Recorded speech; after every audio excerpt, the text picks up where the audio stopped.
지금 보면 이제 감염자를 범죄자 취급하는 이제 그런 현상까지 이제 벌어진 건데.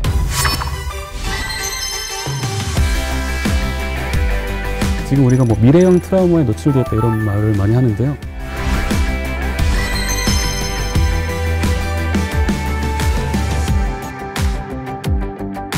폭력의 대상을 찾아서 헤매는 사냥꾼 같다라는 생각이 들어요.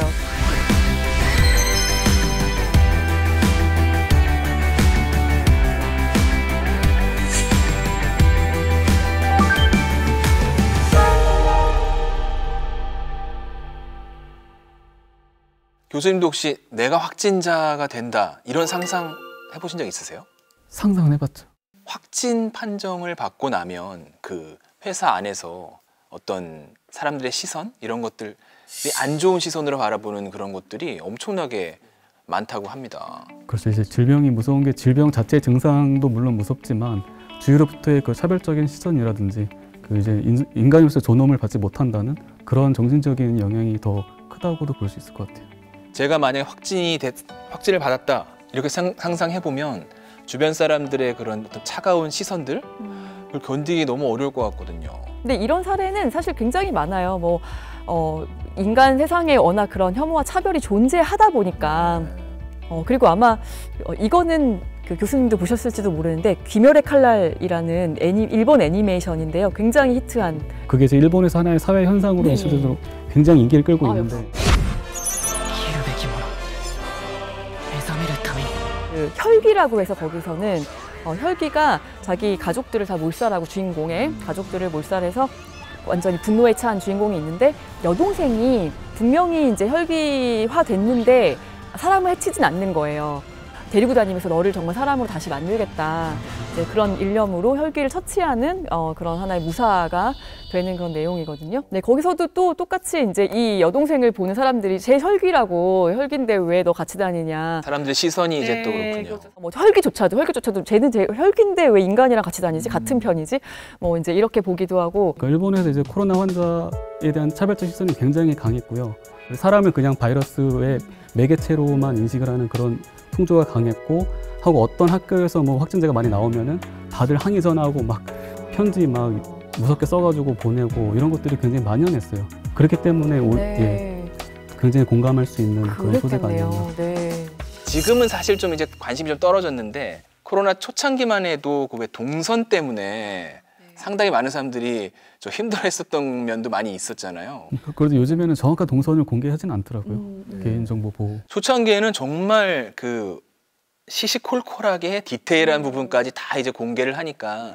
사실 되게 안타까운 게 이제 이태원 클럽발 그 유행이 시작됐을 때는 사실 이게 성소수자들이 많이 모였다고 해가지고 거기에 대해서 또 굉장히 또 집중적으로 사람들이 안 좋은 말을 쏟아내고 했었는데요. 물론 이제 감염병의 시대에 뭐 그렇게 좁은 공간에 많은 사람들이 모여 있는 것에 대해서 뭐 잘했다고 하기는 어렵지만 그래도 본인의 어떤 취향이나 어떤 정체성에 대해서 공격하는 건 정말 잘못된 일이라고 생각이 들더라고요. 이게 항상 보면 차별과 낙인 뭐 이런 이슈로 많이 이제 얘기가 돼 왔던 것들인데 한센병이라고 들어보셨어요? 예전에 나병 환자라고 불렸던. 그게 근데 또 나병이랑 한센병이 다르다는 얘기가 있던데 뭐 전 정확하게는 모르겠습니다. 나병이란 말 자체에 좀 차별적인 요소가 가미되어 있다고 해가지고 한센병으로 용어를 바꾼 겁니다. 같은 질병입니다. 성경에 보면은 이제 문둥병 환자들을 굉장히 사람 취급도 안 하기도 하고. 죄를 지어서 벌을 받았다라는 그런 이제 낙인론도 있고 그리고 이제 배너라는 영화 보면은 그 한센병 환자들이 이렇게 모여 사는 그런 어두운 동굴 같은 데가 있더라고요. 피부병 뭐 이렇게 뭐가 떨어져 나가고 이렇게 하다 보니까 좀 그 보기 싫은 무서운 이런 공포증 때문에 사람들이 좀 격리시켰던 것 같아요. 그러니까 우리나라 같은 경우는 그 한센병이 예전에 이제 문둥병, 뭐 나병 환자다 이래가지고 가까이 막 가기를 이제 꺼려하고 어떻게 보면은 정말 이 사람들하고는 접촉도 해서는 안 된다 이런 좀 어떤 안 좋은 쪽으로 이제 낙인을 찍고 그랬잖아요. 아까 격리 말씀하셨는데 한센병은 격리 이전에 격리는 그래도 같은 공동체 일원이라는 전제 하에 시키는 거잖아요. 한센병은 완전 배제였어요. 그러니까 마을에서 이제 뭐 추방시킨다든지 이런 식으로. 지금 보면 감염자들 중에서도 이제 증상이 없는 감염자들이 많이 있잖아요. 일명 뭐 무증상 감염자라고 하는데 저는 사실 무증상 감염이라는 게 제일 무서운 것 같거든요. 증상이 있는 사람들이야 우리가 피할 수 있지만 그리고 본인의 경우에도 내가 증상이 있으면 병원에 가서 뭐 진료를 받거나 뭘 할 수가 있는데 아무런 증상이 없는데 내가 감염됐다 이러면 그 자체가 너무 공포스러운 그런 면이 좀 있거든요. 사실 코로나19만 무증상 감염자가 있는 게 아니라 굉장히 많은 그 감염병들이 무증상 감염자가 존재할 수 있거든요. 그리고 콜레라 같은 경우도 유행이 그렇게 한꺼번에 크게 번지는 이유 중에 하나가 콜레라 균을 복균을 하고 있어도 증상이 나타나는 사람은 극히 일부예요. 아 그런가요? 내 증상은 없어도 내 몸에 균이 있기 때문에 균을 배출시켜서 남을 감염시킬 수 있는 거죠. 장티푸스 메리라는 혹시 들어본 것 같아요. 들어보셨나요? 거기서 장티푸스 메리의 메리가 사람 이름이라면서요? 아 그렇죠. 그 원래 메리 멜런이라는 사람인데요. 미국 뉴욕에 사는 그 아일랜드계 이민자였는데 그러니까 특기가 요리라서요. 그래서 이렇게 요리를 이 집 저 집 다니면서 요리를 하면서 살았는데 알고 보니까 그 사람이 장티푸스의 그 무증상 감염자였던 것이죠. 그러면은 그 집에서 음식을 먹은 사람들은 또 다 감염이 됐다는 얘기네요? 그렇죠. 그게 또 근데 100%까지는 아니지만 어쨌든 상당히 많은 사람이 감염이 돼서 죽기도 했는데요. 그러니까 그 당시에는 손 씻기 이런 인식 자체도 좀 굉장히 희박하기도 했고 뭐 무증상 감염자가 있을 거라 이런 인식도 거의 없던 시절이기 때문에 아무도 의심을 하질 않았죠. 나중에 어떻게 밝혀졌는지. 네, 그래서 이제 굉장히 의심하게 여겼던 그 이제 위생 기사랑 그 보건국에 소속된 의사가 이제 추적을 해가지고 뭔가 되게 의심스럽다 해가지고 결국에 이제 끌어내서 강제적으로 검사를 받게 해가지고 이제 그 복균 사실을 알게 됐습니다. 그래서 이제 그분은 그 바로 이제 격리 시설로 그 섬의 외딴 섬으로 갇혀져서 3년 동안 일단 갇혀졌거든요. 아 3년이나요? 감금 생활을 했고 그리고 완전히 그 죄수처럼 대접도 못 받고 그러고 살았습니다. 근데 이제 그게 이제 보도가 되면서 사회적인 이슈가 됐거든요. 근데 이제 기자분들이 그 소식을 전하면서 장티푸스 메리라는 말을 처음 써가지고 이제 그런 별명으로 널리 퍼지게 됐습니다. 그게 그 메리라는 이름은 거의 이제 장티푸스의 어떤 상징적인 그런 이름으로 낙인 찍힌 결과를 그렇죠. 가져온 건데. 메리하면 장티푸스가 떠오를 수도 있을 정도로 네. 사회적 영향이 컸으니까요. 아니 그렇게 감염병에다가 이름 붙이면 정말 너무 싫을 것 같아요. 그렇죠. 그 기사 내용도 보면은 이 사람이 나쁘다라기보다도 이 사람이 특별히 뭐 범죄를 저지르지는 않았지만 지금 평생을 거기서 지금 갇혀 있을 위기에 처해 있다 이런 논조거든요.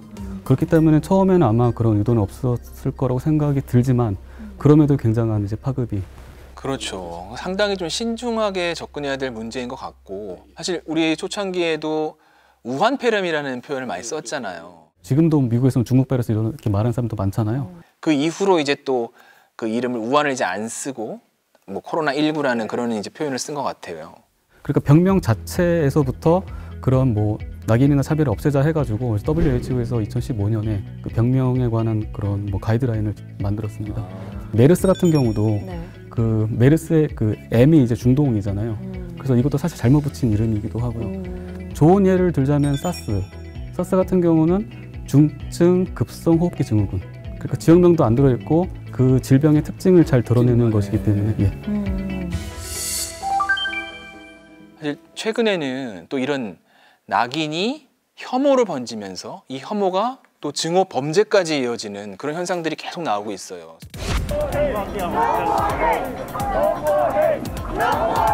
미 전역에서 경찰에 신고된 아시아계 상대 혐오 범죄는 모두 122건. 1년 전인 2019년 49건에서 150% 가까이 급증한 겁니다. 일단은 어떤 그런 범죄가 일어나지 않아야죠 라는 어떤 말보다도 제약들이 생기다 보니까 거기에 대한 어떤 그 욕구 불만 같은 것들이 이제 너무 차곡차곡 쌓여갖고 그것을 이제 누군가에게는 분출을 해야 되는데 그렇죠. 사람들이 어떤 그 약자에 대한 폭력성? 그 폭력의 대상을 찾아서 헤매는 사냥꾼 같다라는 생각이 들어요. 특히나 요즘 시대에는.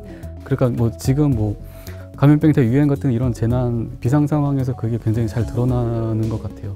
좀 기사를 좀 찾아봤더니 우리나라 이제 한국계 여성 하원 의원들이 또 얼마 전에 그런 또 발언을 했더라고요. 아시아계를 노린 증오 범죄는 철저히 수사해야 된다.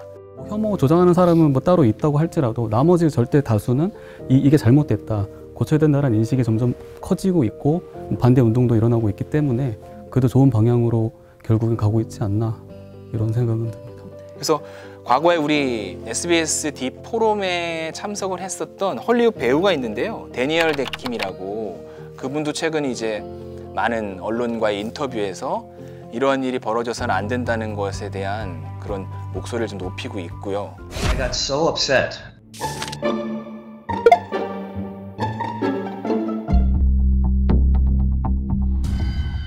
그리고 또 최근에는 아시아 노인 상대로 폭행한 어떤 가해자들한테 뭐 현상금을 거는 그런 일도 또 있었고요.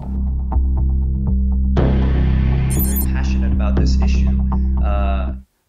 You know, it shows up almost daily in our news feeds, and yet, despite our pleas, nothing has really been done, and no one has really amplified this issue. We connected, and I just said we have to do something more than just tweet about it and speak about it.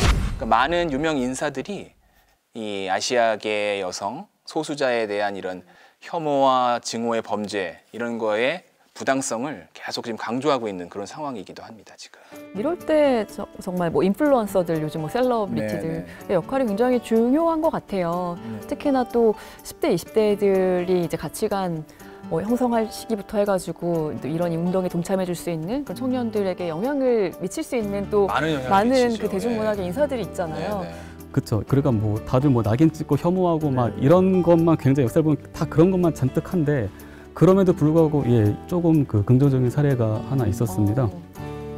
그러니까 역사적으로 이렇게 혐오의 대상으로서 굉장히 부상했던 것 중에 하나가 이제 매독이 있었는데요. 이제 매독이라는 것은 기본적으로 성병이기 때문에 더더욱 그 사회적인 낙인, 차별이 굉장히 심했어요. 그 질병 명칭 관련해서도 우리가 지금은 매독으로 부르고 있지만 처음에는 그러니까 지역에 따라서 명칭이 다 제각각이었거든요. 예를 들어서 저기 뭐 이란에서는 터키병, 터키에서는 기독교병, 러시아에서는 폴란드병, 폴란드에서는 독일병, 독일에서는 프랑스병, 프랑스에서는 이탈리아병, 이런 식으로 다 그 옆 나라 이름을 들고 있어요. 아, 그런가요? 예, 그러니까 원래는 1493년에 스페인에서 처음 그 첫 환자가 나왔거든요, 유럽에서. 근데 그 2년 후에 이제 프랑스, 이탈리아 전쟁하면서 그 전쟁을 계기로 해서 전 유럽으로 퍼졌는데, 매독이 이제 1기, 2기, 3기 쭉 진행이 되는데요. 이제 3기까지 가면은 코가 함몰이 돼가지고 코가 없어져요. 그러니까 끝만 좀 남고 이렇게. 그렇기 정말요? 때문에 누구나 이제 쉽게 구분을 할 수 있는 상태였기 때문에 굉장히 진짜 숨어서 지낼 수밖에 없고, 또 숨어 살던 이제 그 매독 환자들을 그 1818년경에 이제 그 영국 런던에서 어떤 신사가 그런 사람들만 싹 다 모아가지고 술집에 초대를 해요. 초대해가지고 이제 식사를 이제 대접을 하는 그런 모임을 이제 갖기 시작했는데, 일명 뭐 코 없는 사람들의 모임. 계속 뭐 두려움에 떨고 이렇게 살던 사람들이 이제 자기와 비슷한 처지의 사람들을 이제 처음으로 보게 된 거죠. 처음으로 이제 같이 테이블에 둘러 앉아서 서로 막 또 이야기도 터놓고 자기가 뭐 지금까지 겪어봤던 뭐 울분 같은 것도 토로로 하고, 기본적으로 이제 인간으로서 받아야 마땅할 존중 같은 것들 사회에서는 받지 못했지만 같은 처지 환자끼리 모이면 또 그런 것이 가능하잖아요. 같은 동질감 느끼는 사람들끼리 만나서 또 이제 서로의 또 그런 입장을 이해해주는 그런 자리가 됐었겠네요. 그러니까 뭐 환자가 아닌 사람이 환자 입장이 되기는 힘들기 때문에 그런 비슷한 입장을 가진 사람들끼리의 모임도 굉장히 그 질병을 극복하는 데 있어서 굉장히 중요한 것 같아요. 그러니까 팬데믹 시대의 어떤 그 인간의 심리라는 게 정말 그 안에서 사람이 느끼는 어떤 공포, 또 그 공포 속에서 나타나는 어떤 차별, 이런 것들이 정말 무서운 것 같아요. 저도 작년 초만 해도 2월달, 뭐 3월달 이때만 하더라도 아 그냥 이게 봄 되면 끝나겠지 이렇게 생각했던 것 같아요. 낭만적으로. 그랬는데 그 8월달에 딱 그 2차 대유행이 딱 되면서 그때부터는 약간 아 이게 언제 끝날지 모르고 내 마음대로 되지 않고 그 사회가 어떻게 변할지 모르겠다.